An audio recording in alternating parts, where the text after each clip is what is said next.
बुधवार की सुबह अमरोती शहर में लॉकडाउन के विरोध में सैकड़ों मजदूर रोड पर उतरते हुए नजर आए और ये सभी मजदूर रोड पर उतरकर इस बंद के खिलाफ में जोरदार नारेबाजी कर रहे थे। ये मजदूर एकत्रित होकर सीधे अमरोती महानगर पालिका कार्यालय में पहुंचे थे। मजदूरों की मांग थी कि जिस प्रकार से लॉकडाउन घोषित किया गया है वो सरासर गलत है, जबकि अमरोती जिले भर में इस समय कोरोना की स्थिति नियंत्रण में है। इसके बावजूद भी जिले में लॉकडाउन लगाया जा रहा है। इस लॉकडाउन से गरीबों पर मुसीबतों का पहाड़ टूट पड़ रहा है और इन सभी मजदूरों के महानगर पालिका कार्यालय में पहुंचने के पश्चात परिस्थिति ऐसी झाली कि अपने गांव में अब कोरोना के पेशेंट थोड़े कम हुए, बाकी शहरों में बहुत ज़्यादा हुए। तो हमने अभी आमदार फुलबाताई, संजू भाऊ और पालक मंत्री को अभी निवेदन ही दिया। सब व्यापारियों ने, सब व्यापारी वहाँ पे थे, मैं वहाँ से आया कि अपने गांव के लिए कुछ शिथिलता जरूरी है ताकि अपने यहाँ दोबारा लॉकडाउन का सिस्टम चल रहा जो गवर्नमेंट ने अभी निकाला। आप सभी जानते हैं कि अमरोती जिले भर में सोमवार की शाम से लॉकडाउन की घोषणा की गई थी और इस लॉकडाउन में केवल अत्यावश्यक वस्तुओं को छोड़ बाकी सभी सेवाएं बंद कर दी गई थी, जिसके चलते मजदूर तबके के ये लोग इस फैसले के विरोध में प्रदर्शन करते हुए नजर आए और इनकी मांग थी कि जितने जल्द हो सके उतने जल्द ये लॉकडाउन को हटाया जाए। अब देखना यह है कि मजदूरों ने जो इस लॉकडाउन के संदर्भ में अपनी आवाज उठाई थी, उसके बाद अमरोती जिले में लगा लॉकडाउन हटता है कि नहीं, ये तो आने वाला समय ही बताएगा।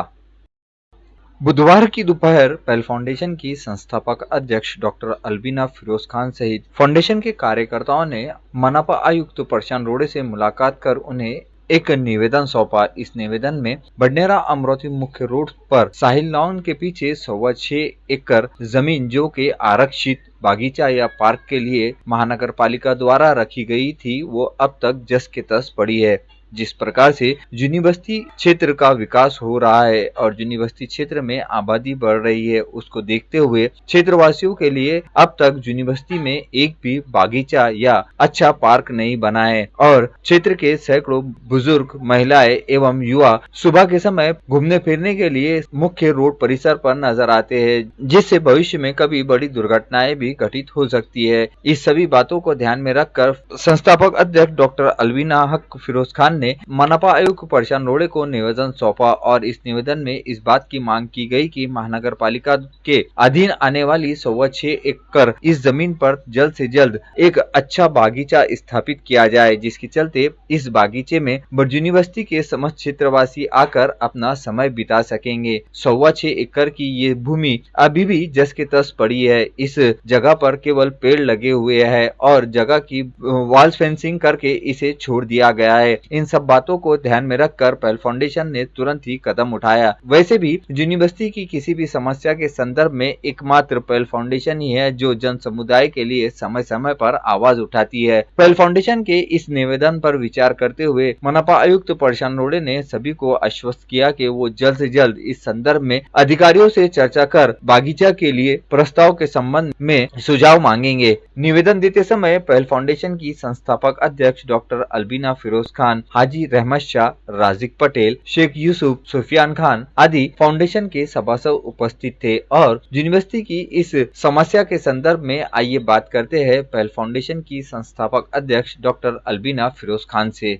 आज मी अध्यक्ष पेल फाउंडेशन आणि माझे सदस्य इथे आदरणीय महानगरपालिका आयुक्त श्री प्रशांतजी रोड़े यांना एक निवेदन द्यायला आलो आहे। त्या निवेदनाच्या माध्यमातून आमचा एक अशी मागणी आहे की युनिवर्सिटी बडनेरा जरी महापालिकेचा अमरावती महापालिकेचे एक अभिन्न अंग आहे, तरी इथे जे बाकी अमरावती शहरासाठी जे मूलभूत सुविधा आहे ते उपलब्ध नाही आहे। त्याच्यातल्या जे बेसिक ॲम्युनिटीज ज्याला आपण मूलभूत सुविधा म्हणतो, जसं गार्डन आहे किंवा प्लेग्राऊंड आहे किंवा अभ्यासिका आहे, बाकीच्या इतर गव्हर्मेंट हॉस्पिटल्स आहे, तर बडनेरा जरी 10-15 किलोमीटर दूर असूनही बडनेरामध्ये प्रॉपर काहीच अवेलेबल नाही आहे। त्याच्यामुळे आम्ही एक सर्वे केला आणि आम्ही एक माहिती घेतली तर बडनेरासाठी जेवढे महानगरपालिकाच्या जागा आहे त्याच्यातला DP साईट जे नवीन विकास आराखडा आहे, जुना विकास आराखडा आणि नवीन विकास आराखडा, तर दोन्ही याच्यात सर्वे क्रमांक 408 ही एक 2 हेक्टर 5 आर जागा आहे, म्हणजे जवळपास 6.25 एकरची जागा आहे. एक्झॅक्टली अमरावती बंजारा रोडवर साहिल लॉन्सच्या मागे खूप मोठी जागा आहे महानगरपालिकेची. आणि दोन्ही DPमध्ये म्हणजे जुने आणि नवीन विकास आराखडा जो आहे महानगरपालिकेचा, तर ती रिझर्व्ड आहे, ती राखीव आहे गार्डनसाठी. तर आमची अशी मागणी आहे की अमरावती महानगरपालिकेने जुन्या वस्तीच्या नागरिकांसाठी स्पेशली तिथे एक छानसा एक मोठा गार्डन विकसित करून द्यावा, जेणेकरून तिथले जे लोक आहेत जे रस्त्यावर वॉकिंगसाठी जातात किंवा ज्यांना व्यायामासाठी फ्रेश हवा घेण्यासाठी किंवा बाकी इतर याच्यासाठी मुलांना खेळायला तिथे अजिबात गार्डन नाही आहे, तर त्यासाठी त्यांनी हा एक बेसिक कम्युनिटी साठी त्यांनी हा विकसित करून द्यावा. आणि हा आरक्षित आहे, गार्डनसाठीच आरक्षित आहे, पार्कसाठीच आरक्षित आहे. साहिल लॉनच्या मागे 6.25 एकर भरपूर मोठी जागा आहे. तिकडे काहीतरी काम पण झालेलं आहे, फेन्सिंग वॉल आणि अजून काही पेड वेळ लावलेले आहे. तर मग की फक्त शासनाने कुठे तरी कागदपत्रावर असा दाखवला की हा गार्डन बनवून घेतलेला आहे, अशी काही माहिती कळली का तुम्हाला? पहा की आम्ही जो अभ्यास केला तर त्याच्यातून आमच्या हे लक्षात आलं की अनेक वर्षापासून, जवळपास म्हणजे खूप आधीपासून, हे आजचा नाही आहे, हा जो DP आहे, हा जो विकास आराखड्यामध्ये त्याचा पार्कसाठी जो राखीव ठेवण्यात आलेला आहे, तो आजपासून नाही, अनेक वर्षापासून. पण कारण की तिथले जनप्रतिनिधी जे आहे त्यांनी आतापर्यंत कधी ही मागणी केली नाही आहे आणि त्यांनी लोकांच्या गरजांना लक्षात घेऊन कधी हे याचा एक मागणी केलीच नाही. म्हणून महानगरपालिकेने फक्त तो एक DPमध्ये एक पार्कसाठी आरक्षित आहे म्हणून त्यांनी त्याला फेन्सिंग केलं आहे, तारची आपल्या याची फेन्सिंग आहे आणि आतमध्ये काही झाडं लावले. पण मला असं वाटतं की तेवढं पुरेसं नाही आहे. अजून लोकांना हेही माहीत नाही की साहिल लॉनच्या मागे 6.25 एकरचा एक मोठी जागा आहे, जे महानगरपालिकेने जुन्या वस्तीच्या लोकांसाठी विशेष गार्डनसाठी ती राखीव आहे. म्हणजे तिकडे मग असा काही बोर्ड पण लावलेला आहे का? नाही, अजिबात काहीच नाही आहे. तिथे लोकांना माहीतच नाही आणि तिथे लोकांचं येणं जाणं राहदारी नाही आहे ना, तर तिथे आमचं हेच म्हणणं आहे की जसं इतर अमरावती शहरात मोठमोठे गार्डन आहे, तुम्ही वडाळी पहा, तुम्ही प्रशांत नगर पहा, मोठं बांबू गार्डन आहे, तर 6.25 एकरमध्ये जर महानगरपालिकेने म्हटलं की डेव्हलप करतो तर जुन्या वस्तीत एक मोठा ज्याला आपण म्हणतो एक त्यांना एक आवश्यक असा एक ठिकाण येऊन जाईल. तसं प्लेग्राऊंड आहे, गार्डन आहे, अभ्यासिका आहे, असे कितीतरी आवश्यक हे जे बडनेरामध्ये अजिबात नाही आणि आतापर्यंत त्याची कोणी मागणी केली नाही आहे. तर म्हणून पहेल फाउंडेशन तर्फे आज आम्ही पुढाकार घेतला आहे आणि रोडे सरांनी आतापर्यंत आम्ही जेवढे निवेदन दिले आणि जेवढ्या मागणी केल्या असं कुठलाही व्यर्थ नाही गेला. प्रत्येक याच्यावर त्यांनी सिन्सिअरली ॲक्शन घेतला आणि आमच्या प्रत्येक मागणी, कारण ती हक्काची होती आणि लायबल होती, म्हणून आतापर्यंत पूर्ण झाली. आणि या गार्डनच्या मागणीसाठी मला विश्वास आहे की रोडे सर लवकरात लवकर त्याच्याबद्दल आदेश देतील आणि ते गार्डन तिथे डेव्हलप करण्यात येईल.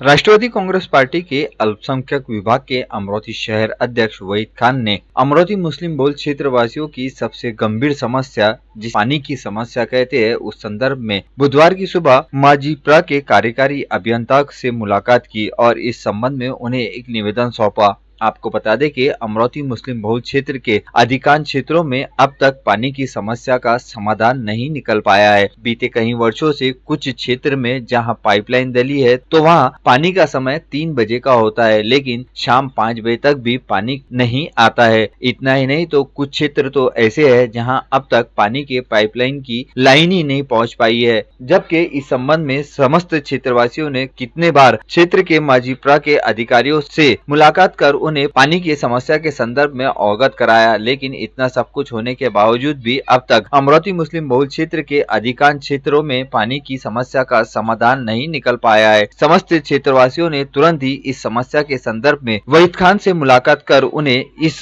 बात से अवगत कराया। और फिर क्या था, इस संदर्भ में तुरंत ही राष्ट्रवादी कांग्रेस पार्टी के अल्पसंख्यक शहर अध्यक्ष वहीद खान ने तुरंत क्षेत्रवासियों के साथ में तुरंत माजीप्रा कार्यालय का रुख किया और कार्यकारी अभियंता से मुलाकात कर उन्हें निवेदन सौंपा। इस निवेदन में संबंधित मुद्दों के संदर्भ में उन्हें अवगत भी कराया गया और इस सब समस्याओं का समाधान के लिए राष्ट्रवादी ने कार्यकारी अभियंता को 13 अप्रैल तक का अल्टीमेट देते हुए कहा कि यदि इन समस्याओं का समाधान नहीं निकलता है तो समस्त राष्ट्रवादी कांग्रेस पार्टी के कार्यकर्ता सहित मुस्लिम बहुल क्षेत्रवासी माजीप्रा कार्यालय में घाघरी आंदोलन करेंगे। पानी की समस्या के संदर्भ में आइए मुलाकात करते हैं वहीद खान से और जानते हैं कि आखिर मुस्लिम बहुल क्षेत्र के कितने क्षेत्र ऐसे हैं जहां अब तक क्षेत्रवासी पानी की समस्या से जूझ रहे हैं। राष्ट्रवादी कांग्रेस पार्टी अल्पसंख्यक विभाग शहर अध्यक्ष होने के नाते आज कार्यकारी अभियंता अमरावती माजीपरा जल किल्लत विभाग को निवेदन देने के लिए आया हूँ। हमारे संघात में शहर पूरे कार्यकारिणी के नेतागण और वार्ड अध्यक्ष प्रभारी है और समस्या का हल करने के लिए आए हैं कि मुस्लिम क्षेत्र के अंदर पानी की बहुत दिनों से समस्या चल रही है। इसके कारण आज निवेदन हमने माननीय अवार साहब को दिया है और उन्हें गुलदस्ता भी दिया है ताकि आपको शुभेच्छा हो, आप नए आए हैं। और उसके बाद में अगर हमारा मुद्दे निवेदन का सॉल्यूशन नहीं निकलता तो हम घाघरी आंदोलन भी करने वाले हैं। क्या परेशानी है? परेशानी ये है कि मुस्लिम एरिया के अंदर में कई सालों से पाइपलाइन डाली हुई है, कई जगह नहीं है, लेकिन पानी का टाइमिंग 3 बजे का है, 5 बजे तक पानी नहीं आता और पानी की समस्या से वहाँ की गौर गरीब जनता जूझ रही है। इसलिए हमारा निवेदन है कि इसको तत्काल कार्रवाई होके लोगों को पानी मिले। कितने दिनों का अल्टीमेटम दिया? हमने 13 अप्रैल तक के उनको अल्टीमेटम दिया है। ये 13 अप्रैल तक के हमारे मसलों का समाधान निवेदन का नहीं होता है तो यहाँ पे आके हम घाघरी आंदोलन करेंगे।